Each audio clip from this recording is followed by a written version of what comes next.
El día de hoy vamos a hacer un conversatorio sobre el Homo Faber y la potencia del número, el estatuto de la obra de arte de Hannah Arendt y Alan Penn, a cargo de Carlos Kenaya, que es licenciado en Filosofía por la Universidad Nacional de San Agustín y magíster en Filosofía por la Universidad Nacional Mayor de San Marcos. Sus áreas de investigación incluyen la filosofía antigua, la estética y la teoría política. Ha publicado artículos de su especialidad en revistas como Dialéctica y Cuadernos de Ética y Filosofía Política. Es miembro de la Asociación Peruana de Ética y Filosofía Política. Asimismo, es autor de los poemarios Elogio de otra vana invención, Los discutibles, Cuadernos y la trama sorda o La nube del no saber. Actualmente se desempeña como profesor de la Universidad de Lima, la Universidad Peruana Cayetano Heredia y la Universidad San Ignacio de Loyola. El Homo Faber y la potencia del número. Había que escucharlo. Creo que tenemos que recibirlo con fuertes aplausos al magíster Carlos Kenaya.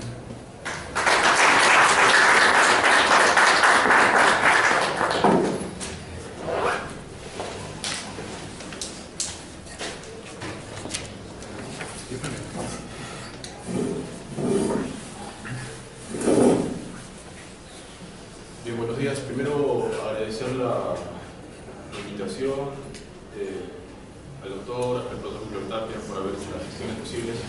Yo estaba interesado en establecer mi contacto con la Escuela de Filosofía por varias razones, ¿no? Yo estoy ya residiendo en Lima, enseñando en Lima filosofía varios años, pero mi lugar original pues, es la Escuela de Filosofía de San Agustín, de la UNSA, con todo lo que esto supone, ¿no? Porque siempre yo he tenido una relación de amor-odio con la escuela, ¿no? Y además mi experiencia profesional supone también una revaloración también de la importancia de la formación pública, de la universidad pública. Mi experiencia tiene que ver con profesional, como profesor con universidades privadas, y generalmente es un ámbito desde el cual se mira mejor algunas de las posibilidades, creo, que tiene la universidad pública y una escuela como filosofía en particular. Entonces para mí es profundamente significativo, creo que volver a la escuela de filosofía y de pronto compartir algunos de mis intereses filosóficos actuales, ¿no? Yo hice una tesis acá sobre Heidegger, que es una tesis todavía que yo veo ahora ya un poco simple, un poco básica, pero luego de eso he comenzado a trabajar otro tipo de temas, ¿no? Y uno de los temas que curiosamente creo que no salen totalmente dentro de esa órbita inicial, ¿no? Tiene que ver con Hannah Arendt, que es una filósofa, como ustedes sabrán, discípula de Heidegger, ¿no? Que trabaja, tiene una vena importante también desde esa onda, y Giorgio Agamben, que es un filósofo italiano más reciente, vivo, que está produciendo actualmente textos como el que tengo acá, El fuego y el relato, que también tiene una formación, digamos, que proviene de Heidegger, de Arendt, de Foucault y de un montón de experiencias más, ¿no? Entonces, quería compartir un trabajo que de algún modo todavía forma parte de un proyecto un poco más grande, ¿no? Que tiene una pretensión un poco más amplia, pero que me ayuda a conectar a estos dos autores que para mí son fundamentales, ¿no? La lectura de Arendt en particular y la de Agamben más recientemente son lecturas que yo hago permanentemente. Entonces estoy tratando de ordenar un proyecto que suponga un abordaje de estos autores, ¿no? Lo que quiero hacer es lo siguiente, ¿no? Me interesa examinar en primer lugar la distinción aristotélica entre poiesis y praxis, ¿no? Como el marco que sustenta la distinción arendtiana entre labor, trabajo y acción, ¿no? Entonces, estos dos conceptos griegos, como ya se ha dicho en varios lugares, son un poco el marco que sustenta la columna vertebral de la condición humana. El texto, digamos, probablemente el texto más importante de Hannah Arendt, ¿no? Hannah Arendt escribe hacia mediados del siglo XX La condición humana, y los conceptos centrales de ese libro son labor, trabajo y acción. Ahora, para entender estos conceptos hay que ir hasta Aristóteles, ¿no? Y ir hasta Aristóteles supone, en parte, entender esas diferenciaciones entre lo que supone poiesis y lo que supone praxis, ¿no? A partir de esto, intentaré situar la reflexión arendtiana sobre la obra de arte dentro de su análisis del concepto de trabajo desarrollado en la condición humana. En el concepto de trabajo en la condición humana, Arendt aborda el estatuto de la obra de arte, Y por último, analizaré la manera en que Giorgio Agamben retoma la distinción areliana para elaborar una visión estética y política que desemboca en lo que el filósofo italiano ha llamado una poética de la inoperosidad. Entonces, son 3 pasos que quiero dar en mi presentación. El último consiste en tratar de explicar lo que Agamben llama una poética de la inoperosidad. Entonces, empiezo con el primer punto, que significa abordar la distinción entre conceptos de poiesis y praxis. Es una demanda habitual que el conocimiento que imparte el profesor en las universidades sea práctico, aplicable, funcional, útil, rentable a corto o largo plazo. Se espera, es también lo habitual, que el político al ejercer su función haga obras, trabaje, aunque no necesariamente hable. Hechos y no palabras es el eslogan que podría resumir esta generalizada demanda de acción. Solo que esta exigencia pasa por alto las significativas diferencias que pueden haber entre adquirir conocimientos de escritura y de economía, o de informática y de música. Pasa por alto además las consecuencias políticas de desvincular las acciones de las palabras. Estamos tan acostumbrados a esa consideración unitaria de todo el hacer del hombre como práctica, eso es una cita de Agamben, que no nos damos cuenta de que en cambio esta se podría concebir y ha sido concebida en otras épocas históricas de manera distinta, ¿no? En general, digamos, uno podría situar esta reflexión, esta distinción que quiero hacer ahora, en esa permanente demanda por acción, no por hechos, sino por palabras, ¿no? Que es un poco, digamos, un lugar común que se podría pensar de pronto de modo más riguroso, ¿no? Tendemos a valorar más las acciones, los hechos, que las palabras, y generalmente los humanistas somos personas de palabras, ¿no? Entonces hay consecuencias políticas importantes, ¿no? Cuando un político habla, de pronto no cumple lo que dice, ¿no? Dice no lo voy a indultar y finalmente lo indulta, por ejemplo. O por otro lado se pasa por alto diferencias entre las más diversas formas de conocimiento, ¿no? Todos los conocimientos tienen que ser útiles y prácticos, ¿no? Esa parece ser la función, incluso cuando uno enseña filosofía o diversos cursos, la réplica o la inquietud permanente es ¿para qué sirve esto?, ¿no? Entonces uno tiene que tratar de salir al paso y tratar de encontrar alguna utilidad. Pero esta homogeneización de esta demanda tiene un alto costo, ¿no? La teoría de la ciencia de Aristóteles descansa en gran medida en la distinción de conceptos como poiesis y praxis, ¿no? Para el estagirita, distinguir el conocimiento productivo, poético, del práctico es de particular importancia para delimitar el campo de la ética y del arte, techné. La producción, esta ya es una cita de la ética, la producción, dice Aristóteles, es distinta de la acción, de modo que también el modo de ser racional práctico es distinto del modo de ser racional productivo. Por ello, ambas se excluyen recíprocamente, porque ni la acción es producción, ni producción es acción. Todo arte versa sobre la génesis, y practicar un arte es considerar cómo puede producirse algo de lo que es susceptible tanto de ser como de no ser, y cuyo principio está en quien lo produce y no en lo producido. En efecto, no hay arte de cosas que son o llegan a ser por necesidad, ni de cosas que se producen de acuerdo con su naturaleza, pues éstas tienen su principio en sí mismas. Dado que la producción y la acción son diferentes, necesariamente el arte tiene que referirse a la producción y no a la acción. La acción tiene que ver estrictamente con el campo de la ética y la política, ¿no? Ustedes recordarán que la ética, Aristóteles dice que la ética forma parte de la política, ¿no? Entonces, ser un hombre práctico significa ser un hombre que se desenvuelve bien en el ámbito de la acción ética y política, a diferencia de ser un hombre productivo. Un hombre productivo es alguien que hace poiesis, ¿no? En el sentido más amplio, la producción abarca todas las actividades útiles, ¿no? El médico tendría en esa medida un hacer productivo, ¿no? El artesano o el escultor, el carpintero, el poeta serían formas poéticas, porque lo que hacen es finalmente es producir objetos, ¿no? Que tienen alguna función. Entonces es distinto ser político que ser, digamos, una persona productiva.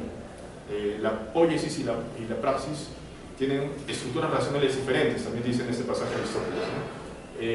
En la poiesis hay una especie de racionalidad instrumental, ¿no? Porque el fin de la acción productiva no es la acción misma, sino más bien el objeto producido. Un carpintero que hace una mesa, el fin no es la actividad misma de hacer la mesa, el fin es la mesa, es el objeto, ¿no? Entonces el valor de la producción está en el objeto que se produce y no en la actividad poética. En esa medida hay una racionalidad instrumental en la poiesis.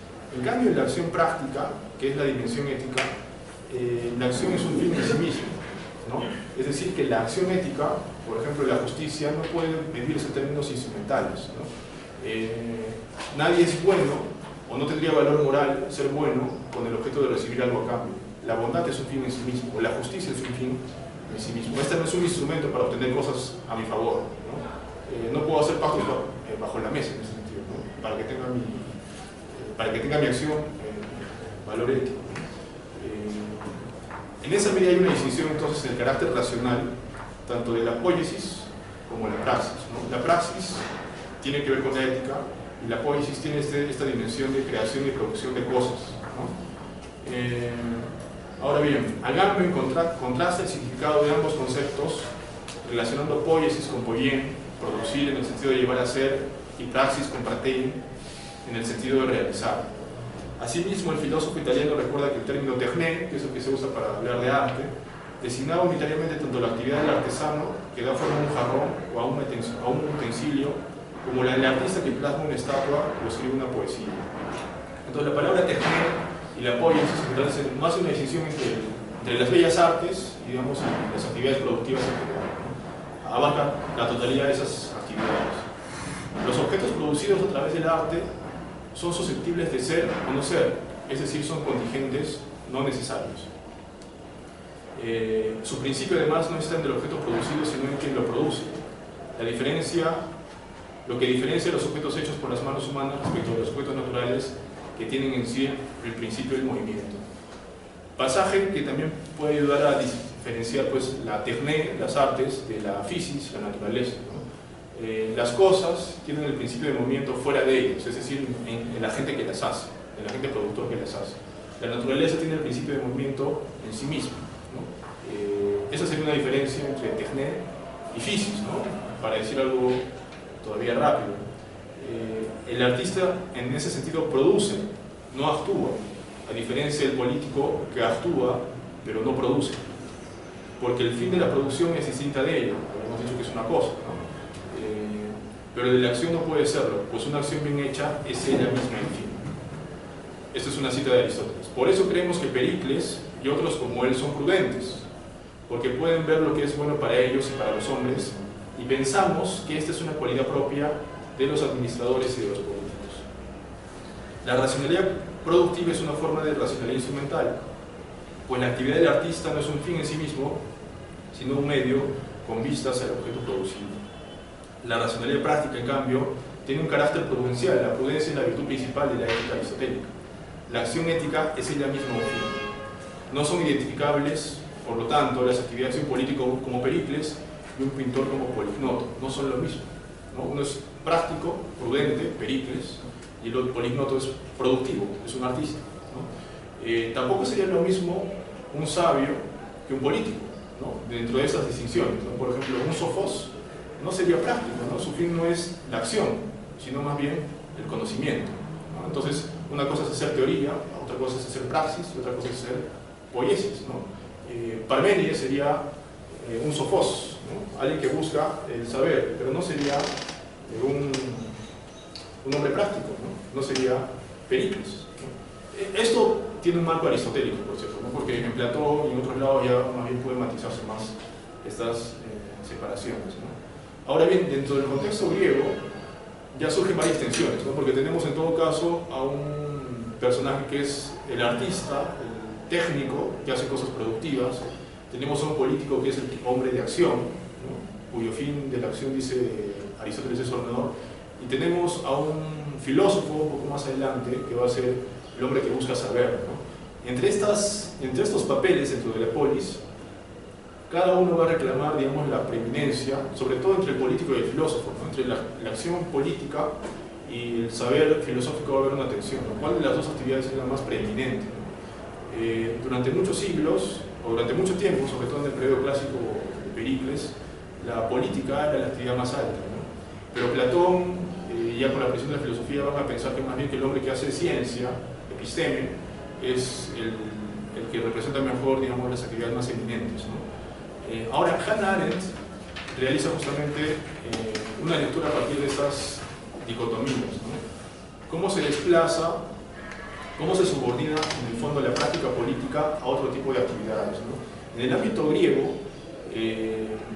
los que hacen política son los hombres libres, ¿no? Los que hacen los trabajos domésticos son los esclavos.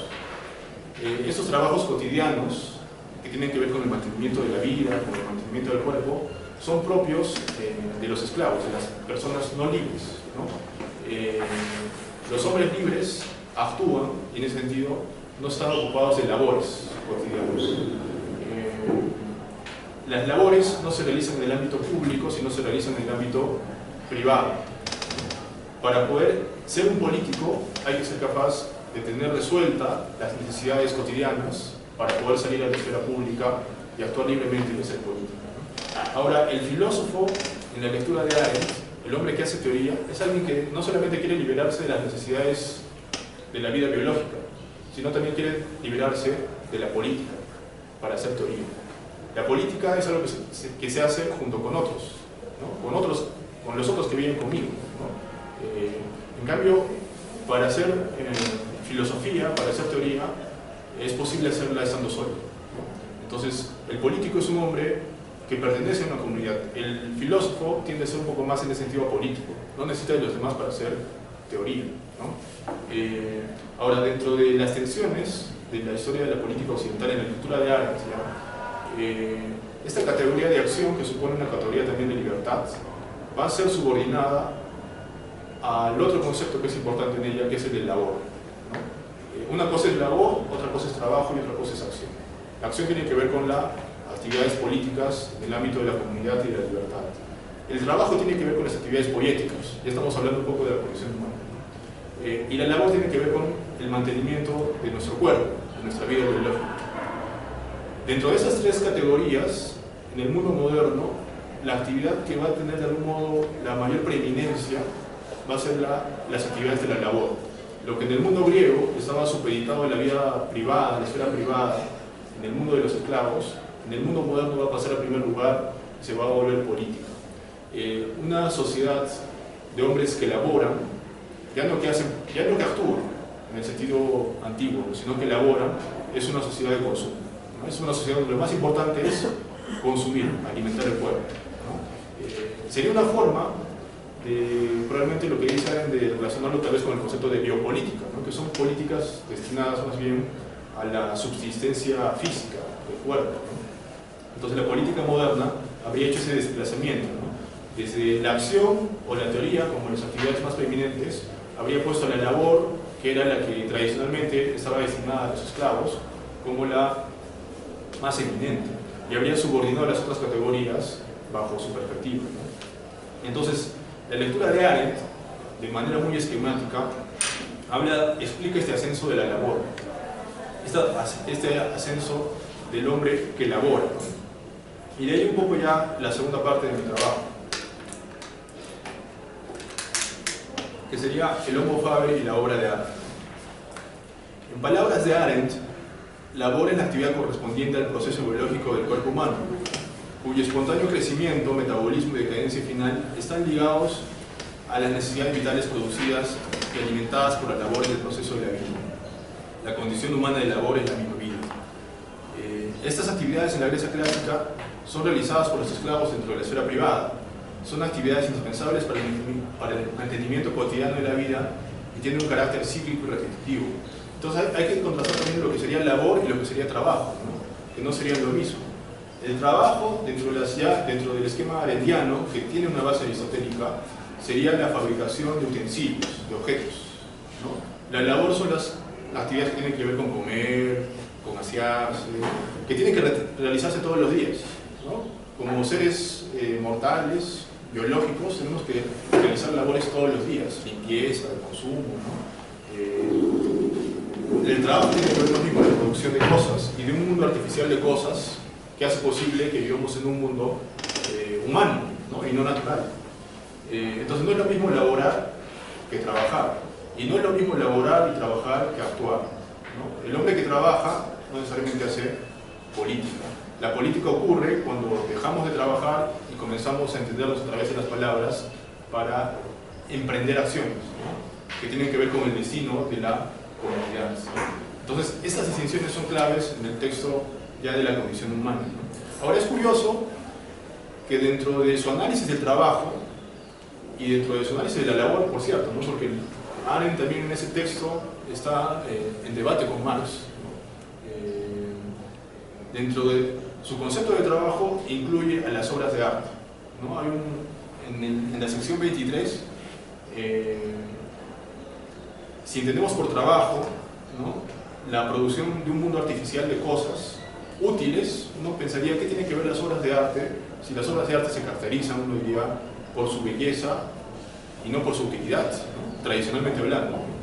Las obras de arte no son útiles o son útiles. Uno podría hacerles esa pregunta y parece que habría un contraste importante, ¿no? Pero sin embargo, aquí había un poco la herencia de ese concepto de poiesis, que no hacía esa distinción entre bellas artes y objetos productivos o útiles, ¿no? Y sobre la obra de arte, ya particularmente, Arendt dice lo siguiente, para justificar su inclusión dentro de este concepto de trabajo. Debido a su sobresaliente permanencia, las obras de arte son las más intensamente mundanas de todas las cosas tangibles. Su carácter duradero queda casi inalterado por los progresivos efectos de los procesos naturales, puestos que no están sujetos al uso por las criaturas vivientes, ¿no? Un objeto útil se desgasta con su uso, ¿no?, y pierde valor una vez que se vuelve inútil, ¿no? Un celular que no sirve ya no tiene valor. En cambio, las obras de arte no se usan y por lo tanto tienen una mayor permanencia, ¿no? En ningún otro sitio, continúo con la cita, aparece con tanta pureza y claridad el carácter duradero del mundo de las cosas. En ningún otro sitio, por lo tanto, se revela ese mundo de cosas de modo tan espectacular como el lugar no mortal para los seres mortales. Es como si la estabilidad mundana se hubiera hecho transparente en la permanencia del arte, de manera que una premonición de inmortalidad, no la inmortalidad del alma o de la vida, sino de algo inmortal realizado por manos mortales, ha pasado a ser tangiblemente presente para brillar y ser visto, para resonar y ser oído, para hablar y ser leído, ¿no? Entonces, la razón por la cual Arendt incluye la obra de arte dentro del concepto de trabajo es que si gracias a los productos de trabajo tenemos un mundo humano, ¿no?, un mundo artificial de cosas. Pero estas cosas también, aunque tienen una permanencia mayor que los objetos que consumimos, que nos comemos, por ejemplo, o que bebemos, también se desgastan y pierden su valor.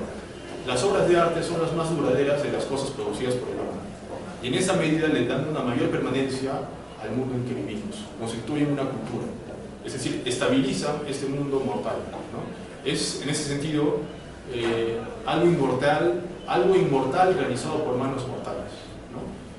En ese sentido también serían las más mundanas de las cosas, porque son hechas para ser vistas y para ser oídas, para hablar, para ser leído, para brillar y ser visto, para resonar y ser oído, para hablar y ser leído, ¿no? Una obra de arte tiene que aparecer frente a los demás, ¿no? No tendría sentido tener una obra de arte pues oculta en un sótano, ¿no?, sino tiene que aparecer frente al mundo, ¿no?, frente a los demás. Entonces ya esto pone la obra de arte en un lugar interesante, ¿no? El trabajo de nuestras manos, a diferencia de la labor de nuestro cuerpo, alcanza el grado más alto de mundanidad en las obras de arte. Sin ser objetos de uso, los objetos de la cultura están hechos para ser apreciados, es decir, para ser juzgados. Lo que es importante, porque la obra de arte no solamente quiere ser contemplada para que uno diga qué linda que está, sino para emitir un acto de juicio, ¿no? Y un acto de juicio supone también un acto de inteligencia, y es un acto crítico. A diferencia del entretenimiento que produce objetos de consumo, claro, por ejemplo los programas de televisión, ¿no?, comerciales, ¿no?, los objetos de entretenimiento solamente se consumen y se agotan con su consumo. Uno puede ver una película de repente comercial, la pasas muy bien en ese momento, pero ya no necesitas verla 2 o 3 veces, ¿no? En cambio, las obras de arte necesitas contemplarlas, apreciarlas más de una vez, ¿no? Entonces, los objetos del entretenimiento se consumen, serían en el sentido actividades de la labor, ¿no? Los que constantemente deben renovarse a causa de su rápida caducidad. No es como los programas de televisión que tienen que rápidamente producirse uno y otro y otro y otro porque rápidamente se agotan, ¿no? Las obras de arte, en cambio, no se consumen. El arte pone en marcha nuestra capacidad de juicio, facultad constantemente desafiada por la radical singularidad que suponen los objetos artísticos. Hechas las distinciones entre labor, trabajo y acción, Arendt entiende la historia política de Occidente como un progresivo ascenso de la labor y la consecuente disolución de la esfera pública y la privada, lo que dará lugar al auge de lo social. Punto que también es importante y que podría dar lugar a otra exposición fácilmente. En el ámbito griego, Aren ve una separación clara entre lo privado y lo público. Lo privado pertenece a la familia, y en la familia hay esclavos, hay el hombre, que es el patriarca, el que da las órdenes, por lo tanto no hay libertad, más bien hay desigualdad. Hay los hijos y hay las mujeres. Los que tienen la posibilidad de ser libres son los hombres mayores de edad, ¿no? A los esclavos que se quedan en el ámbito privado. Y en esa medida es claro el contraste entre lo privado y lo público. En el mundo moderno, donde la libertad se entiende también de otra manera, se diluyen las fronteras de lo privado y lo público, y aparece el auge de lo social, ¿no? Uno podría pensar en las redes sociales, ¿no? En fin, las diferentes formas en que lo privado se vuelve público, ¿no? En general, ¿no? Entonces, esta disolución también es interesante.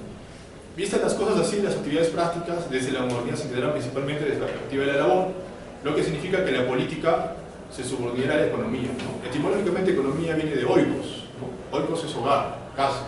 Entonces, las actividades económicas en el ámbito antiguo griego estaban destinadas a la esfera privada, ¿no? A la esfera pública. La política no tiene nada que ver con la economía, ¿no? Dentro de la tradición clásica. En cambio, en el mundo moderno la política está estrechamente ligada a la economía. Es más, la gente suele elegir candidatos, sobre todo porque tengan una buena propuesta económica.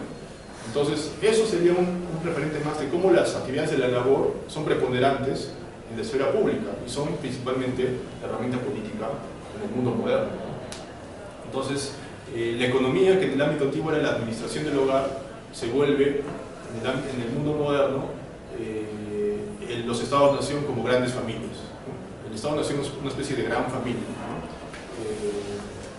Y esto tiene una serie de consecuencias también.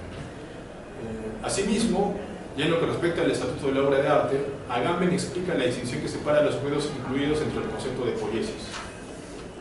En efecto, ya en el mundo moderno, a partir de la primera revolución industrial en la segunda mitad del siglo XVIII, y con el afirmarse de una cada vez más extendida y alienante división de trabajo, esa es una cita de Agamben, la condición, la forma de la presencia de las cosas producidas por el hombre se vuelve doble. A un lado están las cosas que entran en la presencia según el estatuto de la estética, es decir, las obras de arte, y el otro las que llegan a ser según el estatuto de la técnica, esto es, los productos en sentido estricto. En el mundo moderno es cuando se da esa distinción entre los que serían los objetos estéticos y los productos propiamente dichos, que sirven para hacer cosas, ¿no? Entonces la estética aparecería recién en el mundo moderno. Los objetos estéticos, a partir del horizonte moderno, quedan así separados de los productos de la técnica, ¿no? La experiencia central de la poiesis, la producción hacia la presencia, cede ahora su sitio a la consideración del cómo. Es más importante el cómo, o sea, del proceso a través del cual se ha producido el objeto. Por lo que respecta a la obra de arte, esto significa que el acento se desplaza de lo que para los griegos era la esencia de la obra, es decir, el hecho de que algo en ella llegue al ser desde el no ser, abriendo así el espacio de la verdad, y edificando un mundo para el habitar del hombre sobre la tierra, al operar y del artista, esto es, al genio creativo y a las particulares características del proceso artístico en las que encuentran expresión. Es decir, que en el mundo moderno, la aparición de la estética habría supuesto que, al ser más importante el cómo, la obra de arte más bien se recluye hacia una reflexión del genio del artista. ¿Por qué hizo el artista esta obra? Lo más importante es entonces una reflexión sobre el genio creativo, ¿no? Que realizó determinada obra. Ya no la edificación de un mundo, como en el caso de la lectura anterior de Aren. Habría entonces un viraje, digamos, de situar la obra en el mundo a situarla en la voluntad del artista que la produce, ¿no? Es una forma también de leer la modernidad, ¿no? Este giro subjetivo desde el mundo hacia el sujeto. En la obra de arte también, en la reflexión sobre la obra de arte también se habría producido este viraje de la reflexión del marco, ¿no? De la obra desde su lugar en el mundo hacia su reflexión o su lugar en la voluntad del sujeto, ¿no? Por eso Agamben dice que el punto de llegada de la estética occidental es una metafísica de la voluntad, es decir, de la vida entendida como energía e impulso creador. El centro de la atención se desplaza del mundo al yo. La poiesis, en la que se describe la obra de arte griega, la sitúa dentro del marco mayor de los objetos que constituyen el mundo como un lugar hecho con nuestras manos. La esencia de la poiesis no tenía nada que ver con la expresión de una voluntad, con respecto a la cual el arte no es necesario de ningún modo. Esa esencia, en cambio, reside en la producción de la verdad y en la consiguiente apertura de un mundo para la existencia y la acción del hombre. Eso es una cita de Adorno. El valor de la obra de arte, su carácter duradero, no se basaba en el hecho de ser la expresión de un genio, sino en su intensa mundanidad, ¿no? En el caso griego. Al no ser objetos de uso, las obras de arte reclamaban ser vistas y ser oídas, ser dichas y ser leídas. Tanto los objetos productos del trabajo como las obras del artista constituyen un mundo donde es posible la acción política. La acción, entendida como el aventurarse del discurso y del actuar, en compañía de los que son iguales a uno, solo es posible en un mundo común abierto por el homo faber. Ahora bien, ¿qué problemas supondría este desplazamiento de la obra de arte desde el mundo hacia el yo? Ya para ir cerrando un poco esta reflexión. Básicamente me gustaría apuntar un problema, que sería lo que podemos llamar o la desmundanización de la obra, es decir, la obra pierde su lugar en el mundo, ¿no? Y más bien se recluye en una especie de objeto personal, ¿no? Para el goce personal y subjetivo, tal vez. Y por otro lado, la despolitización del arte en general, ¿no? Ya no se sabe cuál es la relación entre política y arte, que es una lectura también arendtiana, ¿no? Arendt piensa que el mundo moderno en general, o el proceso de la historia política es una especie de despolitización y desaparición de la esfera pública, ¿no? Se desaparece ese lugar importante que es la esfera pública para hacer política. Entonces, en esa medida, la obra de arte moderna tendería a esta despolitización. En esa medida, quedaría pendiente tratar de establecer una nueva poiesis que restablezca un poco el lugar de la obra en el mundo y su relación justamente con la política. Y aquí viene el último punto, que ya es, digamos, un desarrollo de Agamben que merece también más tiempo. Agamben, curiosamente, para trabajar esta nueva poiesis, ¿no?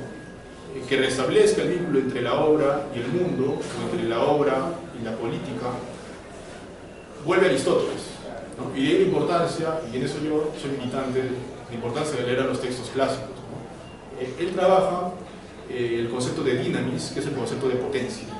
El concepto de potencia le sirve a Agamben para tratar de elaborar una nueva poiesis que tiene implicancias estéticas y tiene implicancias políticas, ¿no?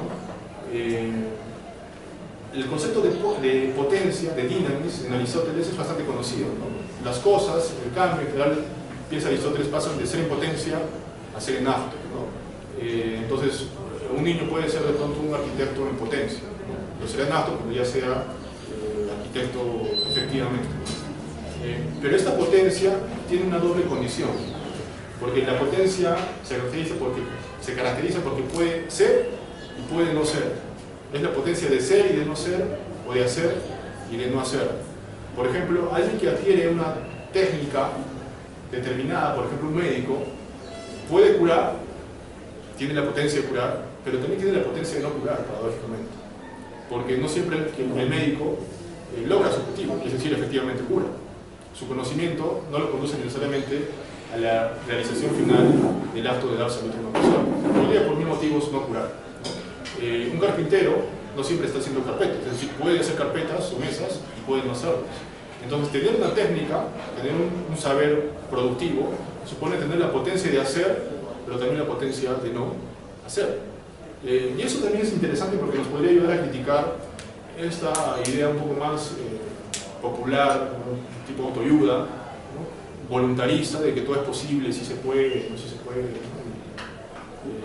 El universo conspira, ¿no?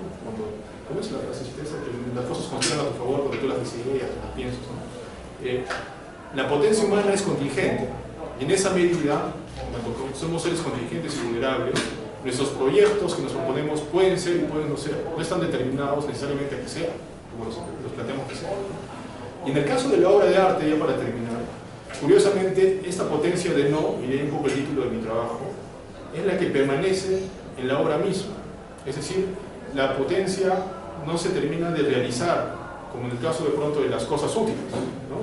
Sino más bien que la potencia de no permanece en la obra. Eso quiere decir que la obra de arte sigue habiendo mundos posibles, no ha vuelto sus posibilidades, ¿no?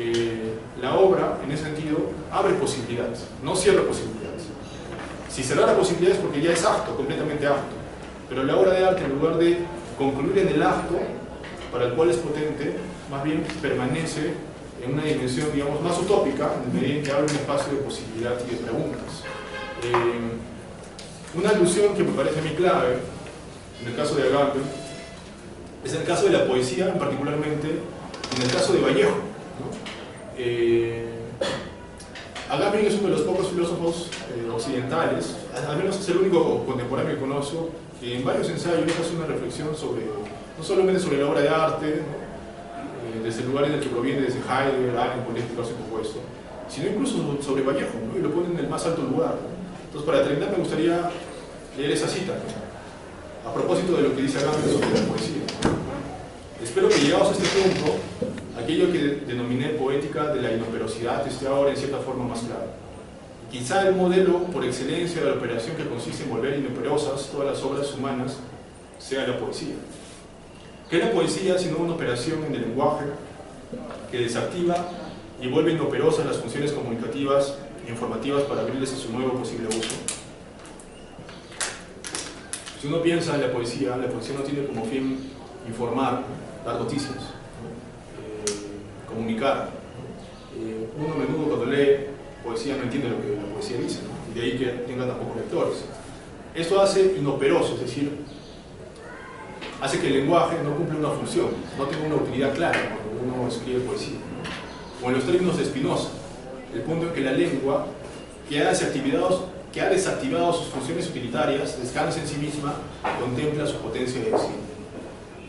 Es decir, al suspender la función de representar el mundo, el lenguaje en la poesía se vuelve potencia, se vuelve posibilidad.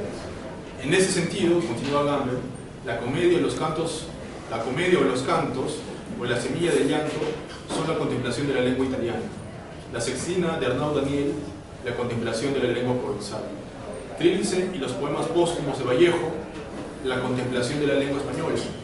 Las iluminaciones de Rimbaud, la contemplación de la lengua francesa. Los himnos de Hölderlin y la poesía de Trapp, la contemplación de la lengua alemana, ¿no? Entonces esta cita a mí me parece importante porque pone a Vallejo justamente dentro de un lugar central en su reflexión sobre el lenguaje y en particular dentro de su lugar dentro de la lengua española, ¿no? En ese sentido la obra de arte lo que hace es devolverle posibilidad a las cosas y abrir posibilidad dentro de un mundo que parece que continuamente nos la cierra. Más o menos eso es lo que quería presentar. Me gustaría más bien ver si hay preguntas. Agradecemos primero con un aplauso a Carlos. Por supuesto, seguramente hay cantidad de preguntas, ¿no?, que quieren formularle. A ver, levanten la mano los que quieran intervenir. Paul primero, a ver. Paul. Ya, empezaría, digamos, bueno, a la mitad de tu exposición nos hablaste sobre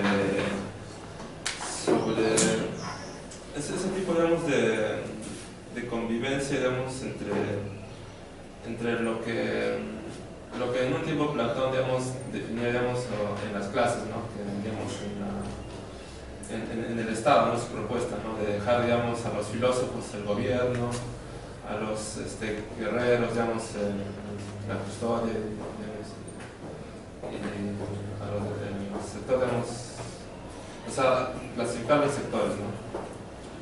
Entonces, tú nos decías que por ejemplo, en la política, digamos, existe ese tipo, digamos, de acciones, digamos, de las frases y la poiesis, ¿no? En este caso, digamos, bien definidas, ¿no? Pero yo estoy viendo de que por ejemplo, ¿no?, en el caso de algunos artistas, ¿no?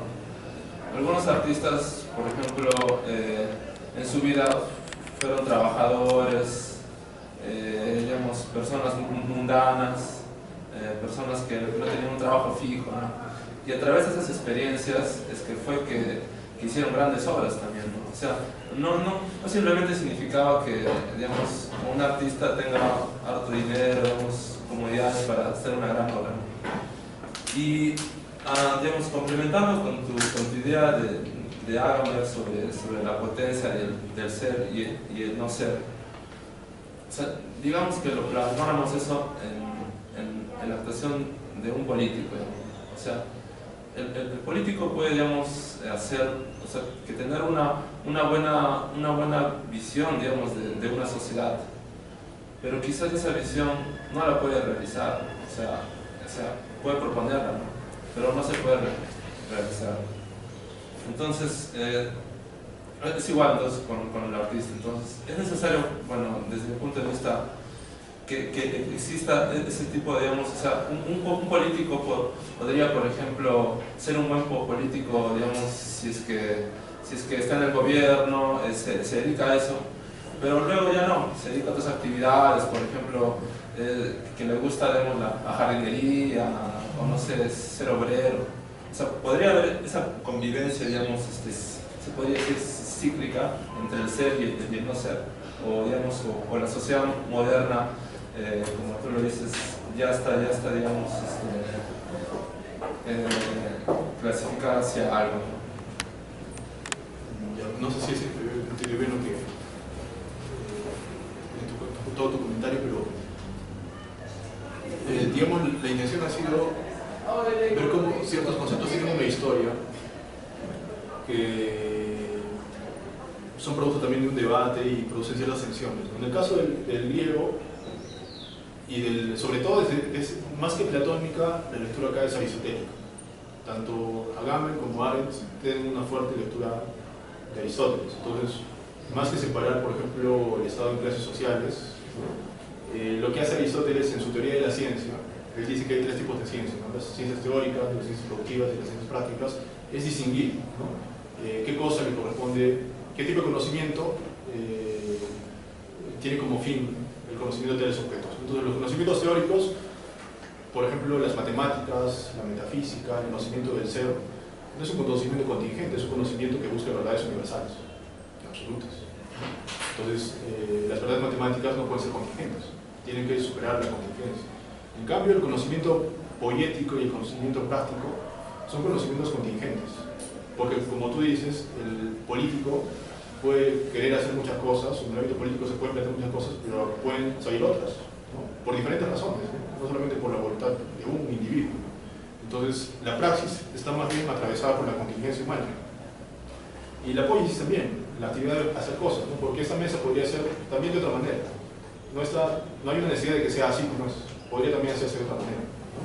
Entonces, es en el ámbito de la praxis y de la poiesis donde hay contingencia, ¿no? Donde las cosas pueden ser, o sea, las cosas no son necesariamente de una única manera, podrían ser de otra forma. Y eso deja abierto justamente un mundo de posibilidades, ¿no? Para el fracaso, para el éxito y para cualquier cosa que uno pueda imaginar. Ahora, en el mundo moderno, estas dicotomías o estas distinciones habrían cambiado, ¿no? Por eso un poco el inicio de mi texto tomaba en cuenta algunos lugares comunes, ¿no? Nosotros somos personas, o nuestra sociedad suele ser reclamar o demandar, como decía un poco, mucha práctica para todo tipo de conocimiento, ¿no? para todos, ¿no? Todos queremos acciones, demostraciones con actos, estamos como cansados de las palabras, ¿no? Queremos gente que actúe, ¿no? Ahora, eso puede ser de repente cierto hasta cierto punto, pero tiene algunos problemas, ¿no? Y por eso un poco la necesidad de pensar de repente estos conceptos de una manera más rigurosa, ¿no? Cuando decimos hechos y no palabras, ¿no? Me parece que pasamos por alto cualquier tipo de distinción entre un hacer productivo, un hacer práctico, un hacer, no sé, artístico, un hacer teórico, y por lo tanto homogeneizamos cosas que de pronto serían mejor apreciadas si las ponemos en distintos lugares, ¿no? Luego podemos hacer las conexiones, ¿no? Pero en principio puede ser interesante hacer las distinciones, ¿no? Y ahora, una persona puede ser político, pero cuando hace política, la virtud, por ejemplo, que tiene que tener en cuenta aristotélicamente la prudencia, la frónesis, no la teoría, ¿no? Si es que en la noche hace teoría, ya no es importante la prudencia, es importante más bien su capacidad para saber, para generalizar. En cambio, el hombre que es prudente tiene la sensibilidad, la inteligencia y las emociones para poder ver lo particular, ¿no? El que hace teoría para verlo universal. Sería muy raro, ¿no? Seguramente no es imposible, pero no necesariamente las personas teóricas son prudentes. Y los prudentes son tan teóricos, ¿no? Pericles no es filósofo, Parménides no es político, ¿no? Para hacer el contraste más fuerte, ¿es posible que una misma persona reúna todas las cualidades? Supongo que no es imposible, pero no son cualidades que tienen que tener también sus propios espacios. Cuando es política, no estás haciendo filosofía, estás haciendo una actividad que requiere otro tipo de aptitudes y de virtudes, ¿no? Cuando es teoría, ya no estás haciendo necesariamente política, estás haciendo otra cosa, estás haciendo teoría, aunque sea teoría política, pero estás haciendo teoría. Entonces, diferenciar estas cualidades creo que es interesante. Una persona puede ocuparse de una cosa u otra, ¿no? Pero no puede confundir y homogeneizar todos los espacios, ¿no? Creo que esa es un poco la intuición, ¿no? Lo que yo justamente era es que el acto mismo por ejemplo, de la práctica, por ejemplo, o sea, que tomar a la política como algo tan cotidiano, tan, digamos, hasta el mismo hecho, digamos, de saludar a los compañeros, no es un fin político, sino es un fin, digamos, digamos, humano, en ese sentido de convivencia armoniosa. Pero ese mismo acto, o sea, digamos, que refleja otro acto posterior, que vendría a ser, ya una profundización más en la política misma. O sea, lo que más yo digo es que hay ciertas circunstancias que no permiten que no permiten ver al político, digamos, la magnitud, digamos, de una acción, sino se necesitan, digamos, cosas prácticas, ¿no? Cosas de repente cotidianas de la vida. A ver, Fernando. Hola Carlos, ¿cómo estás? Te felicito por la invitación. Creo que ha sido parte de tu trabajo de tesis. Y sobre eso tengo unas dudas, por ejemplo, acá en la Harvard sobre todo. Dos preguntas. ¿Tú crees que estos conceptos de trabajo, labor y acción se puedan llamar de otra forma, quizás un poco más simples, ¿no? Como economía, ética y política? Esto para más o menos ubicar, ¿no? Digamos, las cosas que se trata de explicar, ¿no?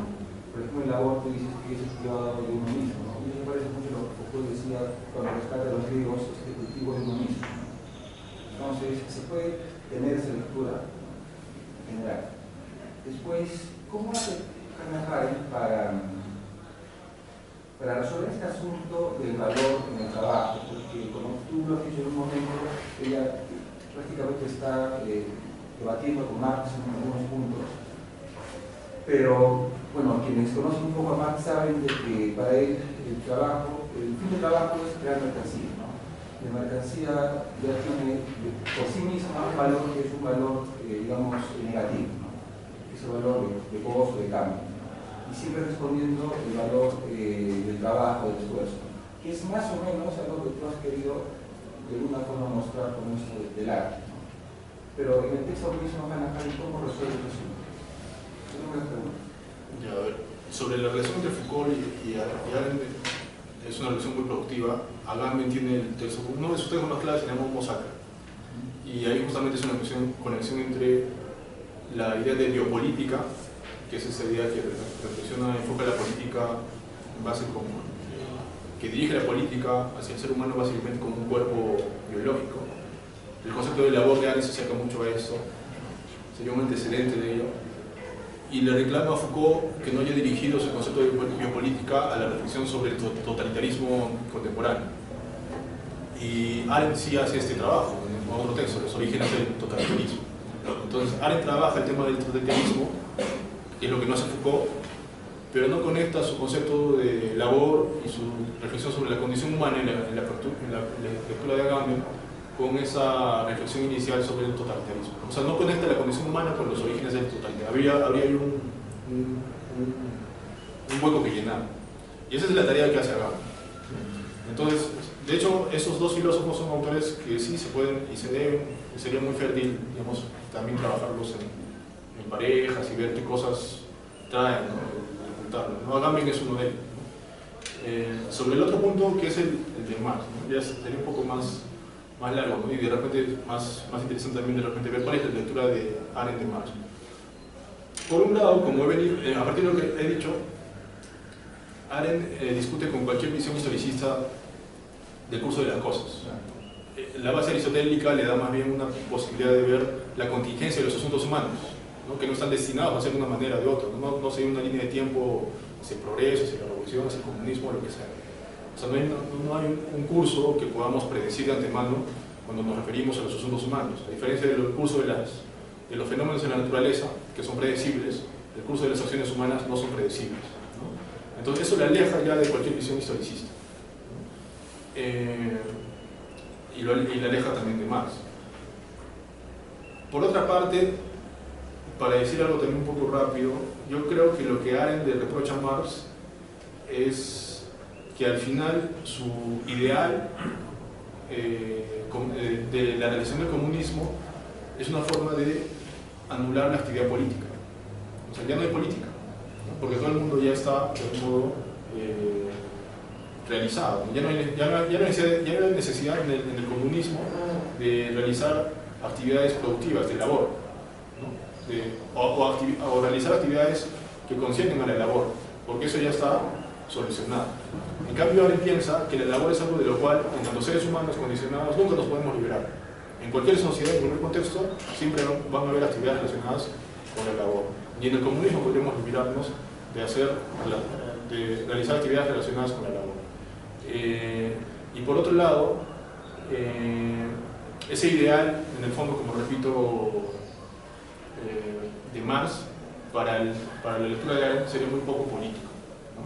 La política supone estar permanentemente en esta especie de acción conjunta, ¿no? Y de emprender de comenzar, ¿no? De comenzar, ¿no? Que es la categoría de natalidad de la cual ella trabaja, ¿no? Entonces, por ello había algunas distinciones, ¿no? Por otro lado, la lectura no es completamente pues, negativa, ¿no? Respecto de Marx, ¿no? Hay cosas que ella reconoce en él, pero también hay un punto en el que ella se aleja, ¿no? Ahora, este debate, ya en términos más contemporáneos, también es interesante porque se puede leer desde otro lugar, ¿no? Que sería desde la teoría crítica, ¿no? El debate entre Arendt y Marx puede ser más productivo si es que se lo lee, por ejemplo, desde Habermas, que tiene una entrada marxista, también tiene una entrada arendtiana, por ejemplo, en el caso de Habermas, y de autores más contemporáneos como Nancy Fraser, o críticos de Hannah Arendt como Rainer Force, ¿no? Que ya manejan otro tipo de coordenadas para ver, por ejemplo, una cosa que deja abierta Arendt es cómo pensamos la economía en el mundo moderno, ¿no? Aparentemente ella hace una distinción tan drástica entre lo privado y lo público, entre la política, entre la acción y la labor sería el ámbito económico, que cuando hablamos de política no tenemos que hablar de economía. Para Habermas es un despropósito, ¿no? Hay que hacer esa conexión. Entonces, ese tipo de tareas se pueden hacer desde otros lugares, ¿no? Combinando un poco de repente Marx y Arendt. Bien, Roberto, ¿querías preguntar? Sí. Buenos días. También agradecerte por tu exposición importante, ¿no? Esta expresión de la política y también lo que es el Estado. En primera pregunta diría que el Estado era una gran familia y al mismo tiempo tenía consecuencias. ¿En qué sentido diría, por ejemplo, hoy en día hay consecuencias? Es una pregunta interesante. Y dos sería lo que es el TECMEC, es arte, ¿no? Lo que es física son cosas, natural. Entonces, ¿qué objetos o actos podemos considerar propiamente tecnológicos?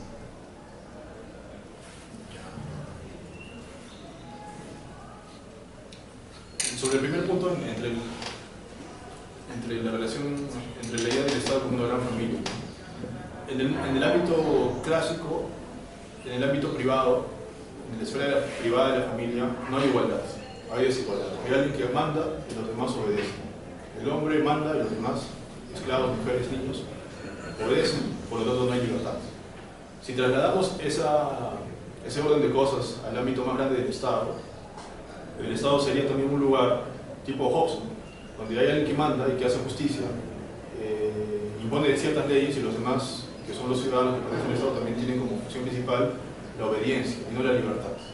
Entonces, esas categorías trasladadas al ámbito de los Estados-nación supondrían más bien desigualdad y no igualdad, pérdida de libertad y no libertad, ¿no? Esas serían las consecuencias, así de manera muy rápida, ¿no? Que en principio tendrían, ¿no? El ver al Estado como una gran familia. En la familia no hay igualdad, hay desigualdad. Hay alguien que tiene que proteger a los demás. El niño no puede mandar al padre. El niño tiene que ser protegido por el padre. En cambio, en el ámbito político, el intercambio es entre iguales, ¿no? En el ámbito griego. Y eso es lo que se perdería en el Estado moral, ¿no? Ya no somos iguales, sino somos desiguales, ¿no? Lo que habría es relaciones de desigualdad, no de igualdad. Por otro lado, ya en el ámbito moderno también, al operarse esa ruptura dentro del concepto de poiesis y de tejer, una cosa son los objetos estéticos, que son inútiles, aunque son bellos, y otra cosa serían los objetos, los productos propiamente dichos, que son útiles, aunque no sea tan importante que sean bellos, ¿no? Y dentro de estos productos podríamos encontrar a los productos de la tecnología, sin duda, lo cual merecería seguramente una reflexión adicional. Agamben también en otros textos reflexiona sobre todo, por ejemplo, sobre el futuro del libro en función a su virtualización, ¿no? ¿Qué tipo de, cómo cambia la lectura, ¿no? El hecho de, por ejemplo, ahora leer ya no objetos, cosas, sino a menudo libros digitales, ¿no? Pero eso ya sería pensar la poiesis en ese ámbito técnico. Ronald. Sí, gracias, profesor Penayo, por su exposición. Usted hablaba respecto a la obra de arte que se da una despolitización y una desmundanización y que se da un viraje de fuera hacia adentro, ¿sí? En todo caso, como que la obra de arte ya es, por así decirlo, inentendible porque es algo más personal. Entonces, ¿cómo se daría esa reconexión entre la obra de arte para que adquiera ese carácter político y ese carácter mundano? ¿Cómo sería ese vínculo? No sé, esa es mi primera pregunta. La segunda pregunta en que usted se refería a esa distinción de Hannah Arendt entre también labor, trabajo y acción. Y también a partir de la reflexión que usted hacía, ¿no? De la exigencia actual de hechos más que palabras, usted también hacía referencia a una orientación que se da en la actualidad a la labor antes que a la acción. ¿Cómo lograr de que en un mundo donde más se prioriza la labor pueda insertarse la acción como algo fundamental en la vida política? Y finalmente, una tercera pregunta. Usted cuando hablaba, y justamente lo decía Roberto, respecto a la gran familia, se refería al Estado-Nación. Bueno, el Estado-Nación es una figura del Estado, ¿sí? Pero ahora surge lo que son propuestas de estados multiculturales, pluriculturales. ¿Qué tanto impactarían o afectarían a esa visión planteada en su exposición, la presencia de estados multiculturales, pluriculturales y todo ello? Esas serían mis tres preguntas. Ya, son tres preguntas muy interesantes y que merecen un comentario largo, ¿verdad? Voy a tratar de ser breve y tratar de decir algo más o menos pertinente, ¿no? La primera pregunta es sobre la reconexión entre arte y política, ¿no? En efecto, yo traté de sugerir que en el mundo moderno la obra de arte más bien se habría refugiado en una especie de interioridad, ¿no? Y habría perdido la exterioridad del mundo, por decirlo así. Y en esa medida había una desmundanización y una despolitización de la obra de arte. La manera en que, por ejemplo, un ejemplo, ¿no? Para hablar con un caso concreto, ¿no? Y para hablar incluso con lo que Agamben señala, podría ser Trilce, ¿no? ¿Cómo se puede leer Trilce en clave política? Porque uno puede leer los textos de Vallejo, otros textos de Vallejo, que más explícitamente hablan de político o tienen menciones pues, a la guerra civil española, entonces parecen textos políticos. Pero hay un esfuerzo también por críticos por trabajar obras como las de Trilce en clave política. Y Trilce, como recordarás, tiene un conjunto de poemas, 77 específicamente, la gran mayoría no se entiende, que se llama Cuanto Elizanos, o otro tipo de versos, absurdos, solo tú eres puro, ¿no? O sea, cosas que difícilmente un lector no avisado vería política, ¿no? Pero creo que justamente eso es lo interesante, ¿no? De ese tipo de ejercicios, que sí se puede ver o se puede aprender a leer ese tipo de textos desde una dimensión más política y más teóricamente sugerente también, ¿no? Si Agamben tiene razón, en Trilce, en Vallejo y en la gran poesía en general, el lenguaje deja de cumplir deja de estar subordinado a funciones, digamos, como informar, como representar, como referir al mundo, y más bien se abre la posibilidad. Entonces el lenguaje, que en el uso cotidiano puede ser profundamente ideológico, ¿no? Puede estar subordinado a intereses ideológicos, ¿no? Cuando hablamos a menudo reproducimos también un lenguaje, ¿no? Que viene de los medios de comunicación, que tiene una carga ideológica. En la poesía, por ejemplo, o en Trilce, se podría leer en ese clave, ¿no? O sea, el lenguaje se vuelve extraño, ya no es el lenguaje en el cual estás tú acostumbrado a leer o a hablar. Y en esa medida, esa revisión radical del lenguaje y de la lengua y de las posibilidades del lenguaje podrían ser tomadas como una especie de distancia de desconexión de tu ideología, ¿no? Y de crítica de ella, ¿no? Entonces es un lenguaje que no se toma en serio las representaciones usuales de las cosas, y esa distancia puede servirse como una distancia crítica, como una revisión crítica del mundo en el que vives, ¿no? El mundo también es lenguaje, ¿no? Entonces podría leerse también de esa manera, ¿no? La potencialidad del lenguaje se abre, por ejemplo, en la poesía, cuando dejamos de pensar que el lenguaje tiene solamente una función comunicativa, referencial, ¿no? Y aprendemos a valorar otros usos del lenguaje que de repente, en lugar de servir para algo práctico, abren posibilidad, ¿no? Recobran su potencialidad, ¿no? Y yo creo que en gran medida la vitalidad de la cultura depende también del lenguaje, ¿no? Y de que se pueda renovarse, ¿no? Las ideologías a menudo también se apoderan, ¿no? De nuestro imaginario cuando no tenemos formas nuevas de decir las cosas, ¿no? De describir el mundo en el que estamos, ¿no? Y la poesía, la literatura y la obra de arte podría ayudarnos a describir otras formas, ¿no? De encontrarnos en el mundo. Sobre la pregunta 2, sobre cómo es posible, si podríamos de repente resumir en la pregunta sobre cómo es posible la acción en tiempos de labor en una sociedad de consumo, ¿no? Ahora sospecha que la acción nunca se pierde completamente, ¿no? A pesar de que la propenderancia vaya por actividades relacionadas con el consumo, con la subsistencia del cuerpo, con otro tipo de principios y valores, la capacidad de actuar no se pierde completamente mientras haya hombres que viven juntos, que pueden hablar y oírse unos a otros, ¿no? En esa medida, aunque no haya una receta, supongo, fácil y simple, mantener, ¿no? Los vínculos dentro de nosotros, dejar un espacio siempre para las palabras, ¿no? para oírnos, para interrogarnos, para dialogar, sería también recuperar un poco tal vez el espacio de aparición, ¿no? En la esfera pública, ¿no? Abrir pequeños espacios de reunión, de algún modo supone dejar abierta la posibilidad de acción. Uno no actúa solo en la perspectiva de arte, ¿no? Actúa con otros. Y esa capacidad no la perdemos nunca completamente. La amenazan seriamente los estados totalitarios, ¿no? Porque la gente desconfía de los otros, ¿no? Ya no confías en la palabra del otro. De algún modo el ejercicio es devolverle valor a las palabras, ¿no? A los hechos, pero también palabras, ¿no? Hechos y palabras tendría que ser un poco la receta, ¿no? En un mundo donde se deteriora la palabra, probablemente se ha deteriorado también el vínculo entre los que hablan y viven juntos, ¿no?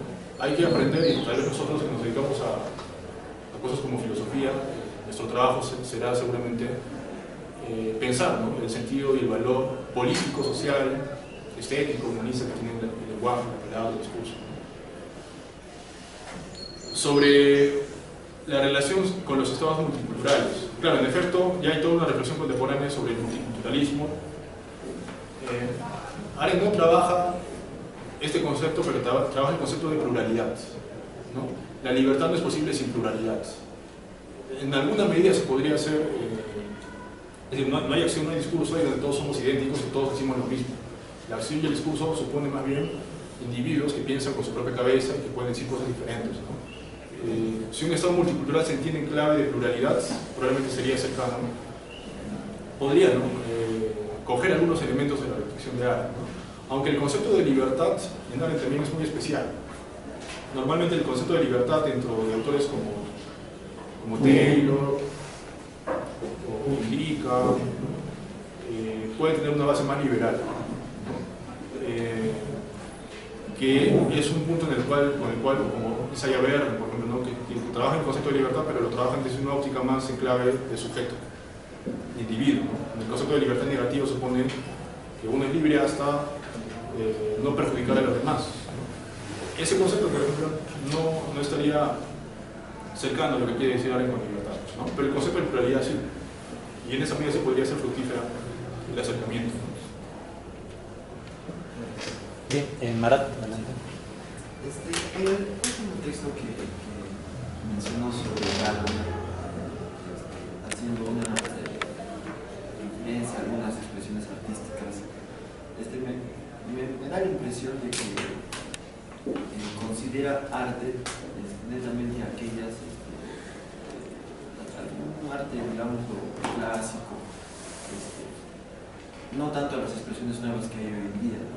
No sé si de repente dentro de las concepciones de Arendt o de Gadamer hay un espacio, o si consideran arte a lo que últimamente se está apreciando, ¿no? Tanto en cuestiones musicales, en cuestiones de la cultura, ¿no? Y de ser así, si las ubica, las pone como realmente expresiones artísticas, muchas de ellas tienen militancia. O sea, no cumplirían esa característica que le pusiste de que no llegan a ser actos, o sea, siempre son potencia, siempre hay posibilidades. Muchas de ellas tienen militancia y tienen un papel en un lugar determinado.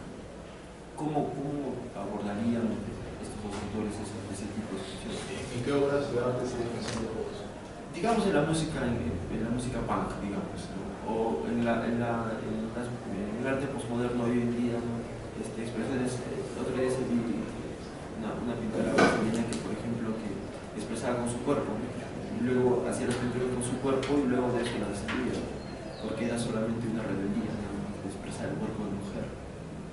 Entonces, en ese caso, por ejemplo, ese tipo de expresiones, estos autores las consideran arte, y de serlo así, ¿no? Como te digo, muchas de ellas tienen militancia, y ya no tendrían ese abanico de posibilidades de estar constantemente analizando, sino tendría un lugar, un punto fijo de desaparecería. En el caso de Arendt, Arendt sí tiene una mirada un poco más clásica. Sus referentes suelen ser griegos, latinos, aunque también tiene acercamientos a Chaplin, a Kafka, a Bertolt Brecht. Por ahí, digamos, son un poco sus preferencias. El caso de Gadamer sí es un poco más contemporáneo, de hecho, Arendt está produciendo actualmente y sí tiene referencias a otro tipo de cosas que podrían ser más cercanas a nosotros, ¿no? En los textos que yo he estado leyendo últimamente, por ejemplo, hace una reflexión sobre el arte contemporáneo, a Duchamp y a otros autores o artistas que ya tienen otro tipo de propuestas más performáticas, ¿no? Entonces, probablemente no tendrían, al menos Agamben, problemas en pensar ese tipo de propuestas. Aunque también saca una serie de consecuencias, ¿no? Por ejemplo, el urinario de Duchamp, el famoso urinario de Duchamp. Aunque ahorita no recuerdo exactamente el comentario de Agamben, pero sí le provoca a él toda una reflexión sobre lo que supone este tipo de objetos en el mundo contemporáneo. Pero no son juicios pues simples de eso no es algo. Probablemente la pregunta sea de otra naturaleza en esta autor. Ahora, sobre la militancia, sí, ¿no? Pero yo también creo que habría que distinguir entre las convicciones a las que tenemos derecho de tener como cargos, como sujetos, como ciudadanos, y las obras que eventualmente los artistas producen, ¿no? A menudo las obras sobrepasan las intenciones y la voluntad del artista. O sea, entender una obra de arte no supone referirse a tratar de comprender o descifrar completamente la voluntad y la intención del artista, ¿no? Supone también supone también reconocer que la obra alcanza significados independientemente de lo que uno quería hacer. Significa más. Justamente su valor está en esa especie de exceso de significación, ¿no? Y en esa medida la música, cualquier otra manifestación, tiene un valor porque es el lector el que también construye significado, no solamente el artista a través de sus convicciones, que también pueden ser importantes y hay que tenerlas en cuenta, ¿no? Sino también nosotros, los que las vemos y las juzgamos, tenemos la capacidad de poder reinterpretarlas en otros contextos, en otras situaciones, apoderarnos de ellas, ¿no? Darles nuevos significados, ¿no? Y eso supone dejarlas abiertas a la posibilidad. Disculpa, y esa última postura que me das, ¿es una percepción tuya o está puesta en esos autores?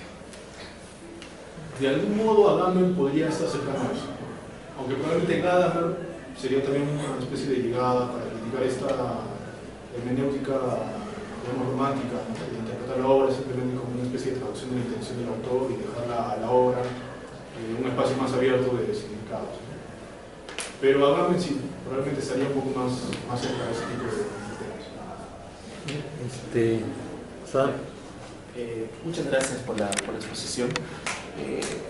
Más que todo quisiera que diga una opinión sobre la pregunta que voy a hacer. Por ejemplo, dentro de la exposición que habló, ¿no? Que la filosofía básicamente se podría representar como teoría, el arte es subjetivo y la política, no sé, pues, ¿no? La relación con los individuos, ¿no? Los ciudadanos. Una vez leí una entrevista que le hacen a Francisco Miro Quesada, que es un filósofo, abogado y también fue asesor político. Le dijeron cómo, digamos, qué papel tiene la filosofía en la política, y a lo que él responde diciendo de que la filosofía ayuda a la política reforzando con buenos argumentos sólidos, más que todo en el campo ideológico. Qué sé yo, pues, ¿no? Las ideologías que primaban en ese entonces, ¿no? Porque Francisco Miro Quesada es un poco bueno, creo que diferencia. Entonces, la pregunta es esta, o sea, ¿qué considera usted hoy, frente a esta crisis política que tenemos, qué aporte puede dar la filosofía a la política? ¿Cuál sería una relación, no sé, ¿no? La relación que se podría mantener? No sé. Bueno, es una pregunta compleja porque de repente uno, si me pongo estrictamente arendiano, tendría que contestar la pregunta, porque justamente ella dice que lo que importa es lo que ella hace es teoría política y no filosofía política, porque la filosofía, la clave que ella lee, la filosofía es apolítica, y cuando piensa la política la piensa desde su apoliticidad, ¿no? La piensa desde la teoría. El filósofo que quiere hacer política o el filósofo general no le interesa la vida en común, está más contento haciendo teoría, y eso se hace en soledad. En esa medida ella se aparta de, aunque uno podría leer sus libros como filosofía, en la percepción de ella, su labor es hacer teoría política, es hacer una crítica a la tradición filosófica que ha reflexionado sobre la política.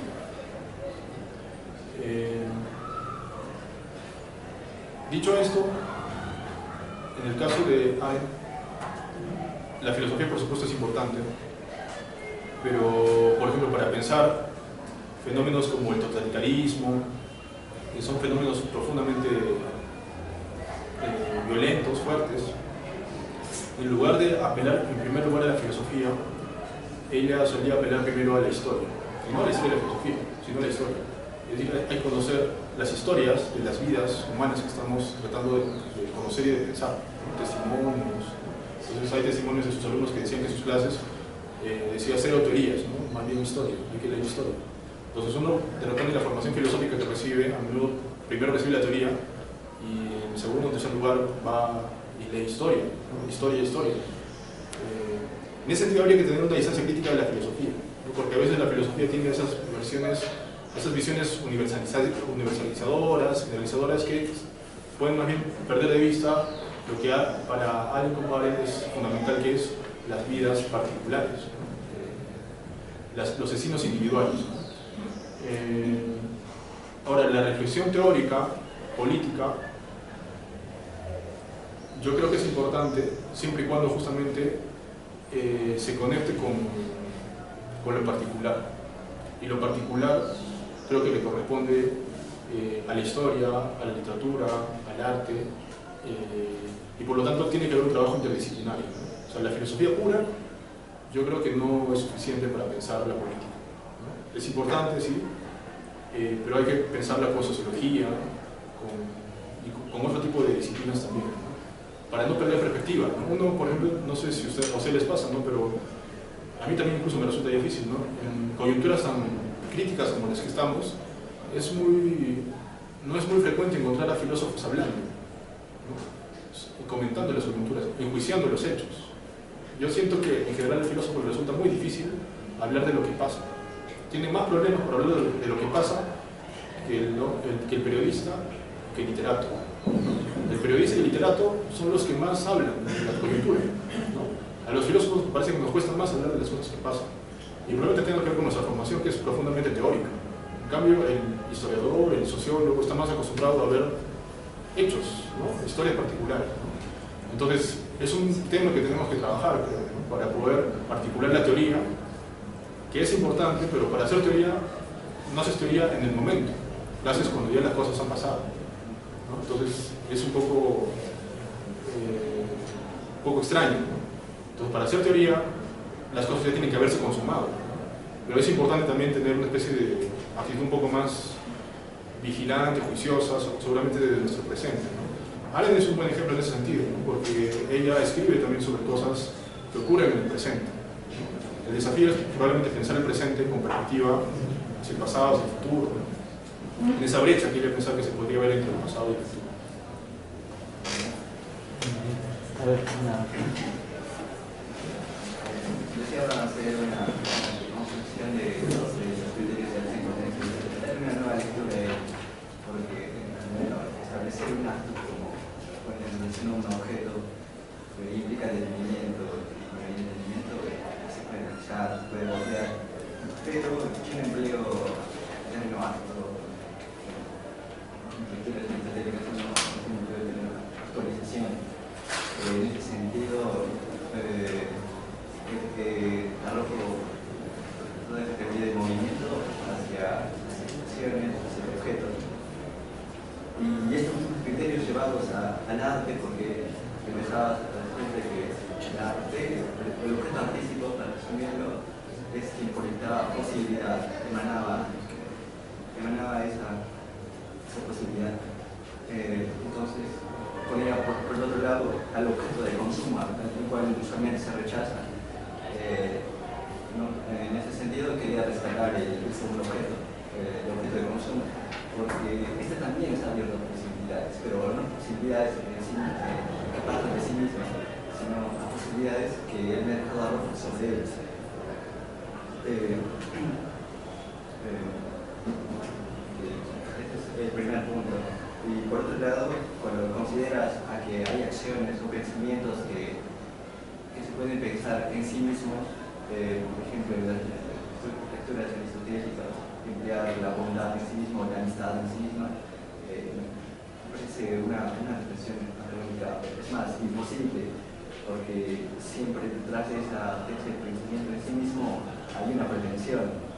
Por ejemplo, podríamos emplear la bondad como un recurso de sobrevivencia, solo que el detalle con Aristóteles, con los filósofos que emplean esta tecnología en sí misma, obvian muchos factores, muchas causas que hay detrás de ellas, y probablemente es eso que empiezan a decir de que se puede realizar en un estado. Un tercer punto es analizar la sociedad en base a clases, en base a relaciones antagónicas, pero no estaremos confundiendo estas relaciones de desigualdad con la diferencia. En este sentido no defendería la igualdad, sino más bien la diferencia, y a partir de ello recién pensar en la sociedad. Ahí aclarar el sentido de algunos conceptos, ¿no? Para decir algo también breve, la acción ética, a diferencia de la acción productiva, se caracteriza aristotélicamente porque el fin de la acción si es que es ética, si es que tiene valor moral, no es una cosa ni es una actividad distinta de ella. El fin de la acción justa, para que tenga valor ético, tiene que ser la justicia misma. Puede ser que efectivamente en el mundo en el que vivimos uno actúa justamente para lograr de repente algún tipo de beneficio, actúa bondadosamente para ganar algún tipo de cosa, pero esa acción justamente realizada de manera instrumental no tiene valor ético. Entonces lo que plantea Aristóteles es un criterio para juzgar las acciones. Las acciones tienen naturaleza o valor ético siempre y cuando sea consistente, ¿no? Es decir, el fin de la acción es la acción bien hecha, dice Aristóteles en la cita. Entonces, y eso en realidad se trabaja mucho en la tradición ética en general. Cuando Kant diferencia entre imperativo hipotético y categórico, está haciendo una diferencia que podría también tener ese sentido. Los imperativos hipotéticos son deberes, pero que los haces para obtener algo a cambio. Yo vengo a clases para aprobar, debo venir a clases para aprobar el curso. Esa acción no tiene valor moral, porque es una acción hipotética. Los deberes categóricos kantianos tienen valor moral siempre y cuando sean incondicionales. Un poco de ese espíritu, de lo incondicionado, de lo que tiene valor en sí mismo, independientemente de lo que tú puedas obtener a cambio de eso, porque obviamente se pueden obtener cosas a partir de ser bueno, a partir de ser justo, pero el valor ético de la acción no reside en buscar de antemano, sino en buscar que la acción esté bien hecha, que es una forma de decir la búsqueda de la excelencia. Virtud finalmente es excelencia, ¿no? Y en el campo de la ética lo virtuoso es eso, en el campo de lo productivo más bien la racionalidad de Kant, ¿no? Bueno, para decir algo breve sobre eso. Creo que había una pregunta sobre cómo los objetos de consumo también tienen posibilidades. Supongo que sí. El tema, en el caso de lo que yo estaba diciendo de Arendt, es que los objetos de consumo se caracterizan por su rápida caducidad. Es decir, existen para ser consumidos, no para ser apreciados o para ser vistos permanentemente. Entonces, el mayor contraste entre los objetos de entretenimiento y los objetos del arte o de la cultura está en que la cultura tiene una mayor permanencia, aunque no podríamos decir porque son eternos, pero tienen una mayor durabilidad que los objetos productos del entretenimiento, que son hechos para ser consumidos, ¿no? Entonces los productos comerciales son contingentes, en ese sentido también pueden ser de otra manera, pero su permanencia en el mundo es muchísimo más corta que la de los objetos del arte. Esa sería una distinción clave, yo creo, en el caso de arte. Bien, si no hay otra... Una final, ¿ya? Ya de estar cansado, me estoy mirando. Bueno, en el caso quería salir de dudas cuando se dice el político actúa y no produce, ¿no? Entonces, ¿en qué sentido es que no produce? Si el político o el líder tiene una misión o una visión, ¿no? O un diario. Entonces, al tener esa idea, estaría produciendo a nivel tema de lo que uno quería hacer. O sea, si el político es economista, entonces en ese sentido sería productivo. Pero eso ya es salir del espacio clásico y ponernos en el mundo moderno, donde a menudo el político tiene que ser economía, ¿no? O se identifican ambas cosas, ¿no? O tiene que ser incluso, para usar otro lenguaje, tecnócrata. El tecnócrata sería un ser productivo. Tiene un conocimiento técnico que quiere más bien llevar al mundo de las cosas y de los hechos. Y si el político es filósofo. Mientras hace política, supongo que tiene que ser más político, en el sentido de buscar acción y no teoría. Mientras hace política no puede hacer teoría. Habría que de repente ver en qué contexto nos colocamos, ¿no? Si la función de la filosofía es hacer teoría, entonces mientras haces política tienes que pensar pero con vistas a la acción, ¿no? Trabajando desde las distinciones de Aristóteles. Cuando haces teoría, el pensamiento no está hecho con vistas a la acción, sino con vistas al conocimiento.